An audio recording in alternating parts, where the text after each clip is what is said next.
Hello, this is At Home with Miss Joan, and this afternoon I thought I would work with my sweet potatoes and tell you what I do with sweet potatoes. Preacher, he loves sweet potatoes, and I do different things with them, but right now I'm getting ready for packing up for company, putting things back and freezing it, and I want to work with my sweet potatoes this afternoon. And so right here is a sweet potato casserole that I'm going to whip up. And usually, I'll be honest, I just cook them and make it. I don't necessarily go by these ingredients, but if you want to make an average size one, that would be a good recipe right there. And then I'm going to move over here and tell you that I saved out 3 here to show you what I start with. If you don't know, they're pretty hard. And I don't bake them in the oven. I do it in the crock pot. I've been doing it a long time.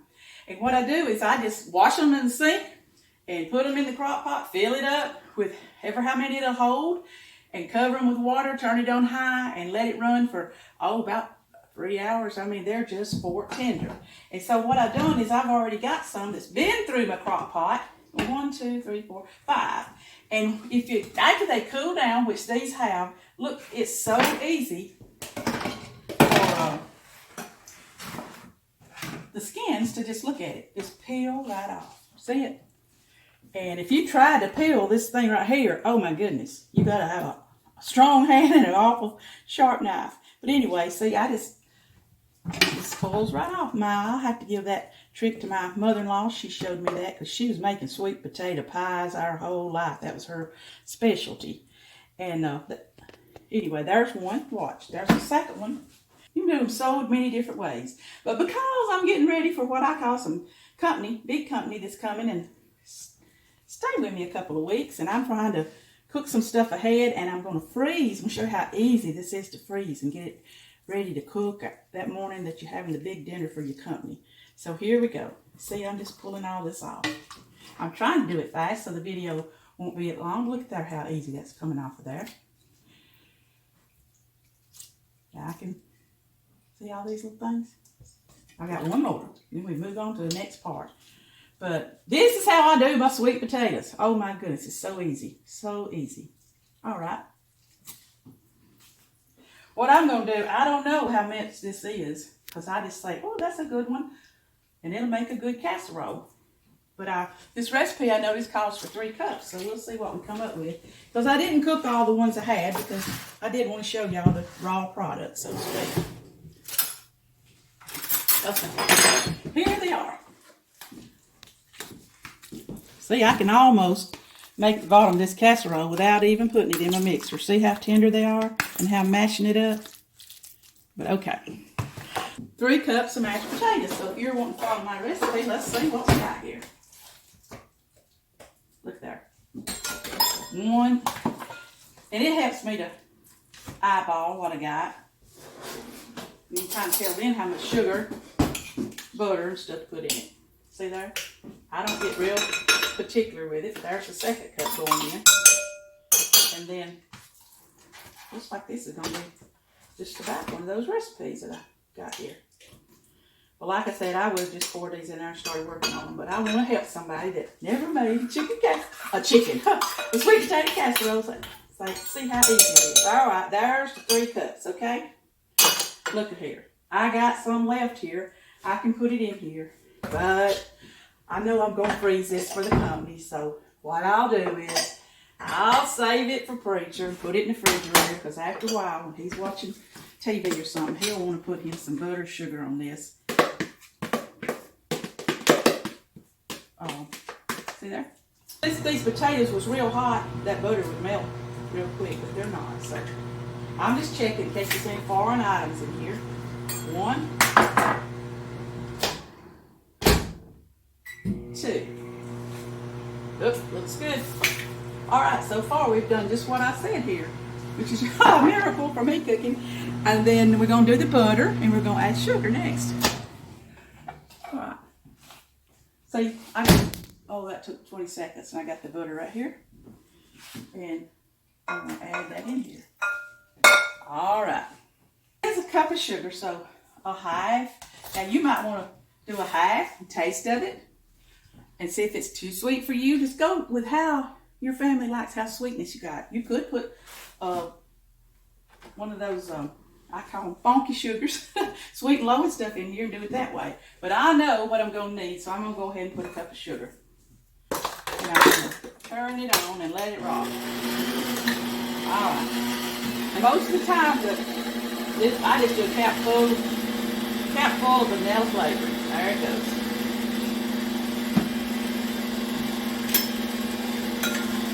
This is how a lot of my mother-in-law would make her sweet potato pies, but she just put it in a pie shell and make it in the oven. But we like the sweet potato casserole for holidays and company dinners that has the pecan and brown sugar topping, which we'll do that next.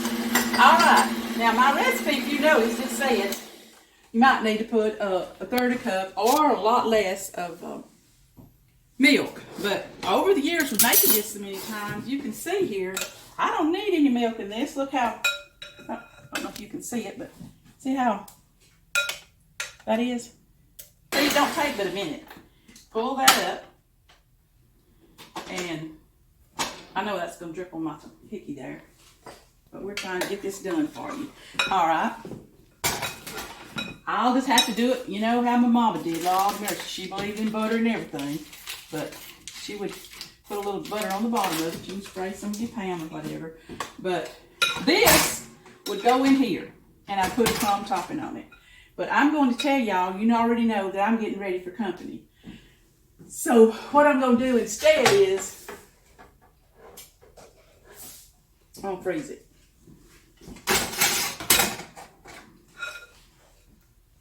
We're not going to need this for a couple of weeks. So,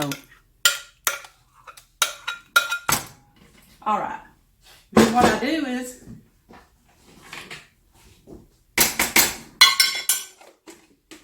I get the air out of it, and then I keep my tape and my markers close to the stove or wherever I'm preparing at. And see, I need to know, is this just cooked sweet potatoes? Because I would have normally cooked them in the crock pot here, peeled them, mashed them up a little, and froze them. And if I did, I'd put on the top just cooked sweet potatoes, all right? Well, this is not. This is a ready sweet potato casserole. So see, I'm going to put, I abbreviate, sweet potato casserole, right? And what's the day? I'll put the date there normally. All right. That's the bottom for sweet potato casserole, because for sure we wouldn't want to put the crumb topping on top of it. With this, it'd make it moist, and you'd lose the crunchiness of the nuts. So this right here is ready for my freezer. That's the main part of the sweet potato casserole. But this little crumb topping that I'm going to make, I'll just go ahead and tell you, you can use it on apple pie, just any kind of fruit bottom, and you want a crunchy top on it.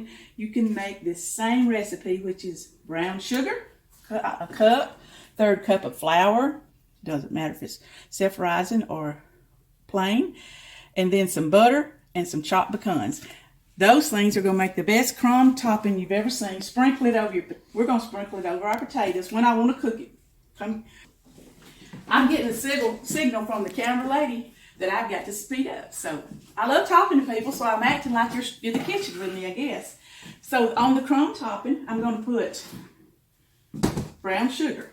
All right, it says a cup. Now, you know if your brown sugar gets hard in the box or whatever, I keep it in this plastic with a lid. See, there it is. Mine's soft. But if it wasn't been hard, you could stuck that in the microwave for a minute and soften it right up. Your brown sugar's not ruined. It just needs to be softened up a little bit in the microwave. All right, it says for me to get a third cup of flour. All righty. This is a half cup, because usually I'm just working because I know what a third cup is. And I'm putting it in there. But it says third cup. And pecans. All righty. I told you on another video that the food processor is my workhorse in here. But I buy these pecans. These are just pieces, it looks like. It says chopped, but they're never fine enough for me, so I'll make a run or two through the food processor, and it comes out the kind of thickness that I want. Alrighty. Here's some more butter. Actually, that's margarine. You can use either one, butter or margarine. It won't matter. All right, I've only got brown sugar and flour. That's all. And then a cup of pecans. So since I've already got them the consistency that I want, then here goes my cup of pecans. All right, I got my dry ingredients in here, okay? See this? Look at it. Oh, I can mix that up with my hands, or I stir it around with this spoon. See what it looks like? It's just brown sugar, flour, like I said, and pecans. All right. I feel like I need to show y'all this, but I would go and freeze it. But you see this? For the people that's never made one, just pour that butter on there. I keep forgetting that some people's watching this that's never made one. See, all in the world it does is just get a little wet. See, it's turning the white flour brown. See it? Now, there you go. I can freeze it like this too, but I usually don't. But I did forget I should have showed you. Now, when you get your sweet potatoes in the bowl, you sprinkle that on the top of it and bake it for 25 minutes on 350. And then take it out. Don't put a top on it right then because it'll make it soggy. You want this to be crunchy. So when you bake it for that long, it kind of looks like pecan pie, topping on the top. Set it out and just let it cool on its own with no lid, and it'll be nice and crunchy for your company. But I'm going to, like I said, I'm getting ready for my relatives that's coming. And this is going to be our sweet potato casserole. I got it ready. I got one dish ready for my company, and I'm going to do a lot of other things. But this one is all about what to do with your sweet potatoes and how to make a yummy sweet potato casserole. Thank you for tuning in to At Home with Miss Joan.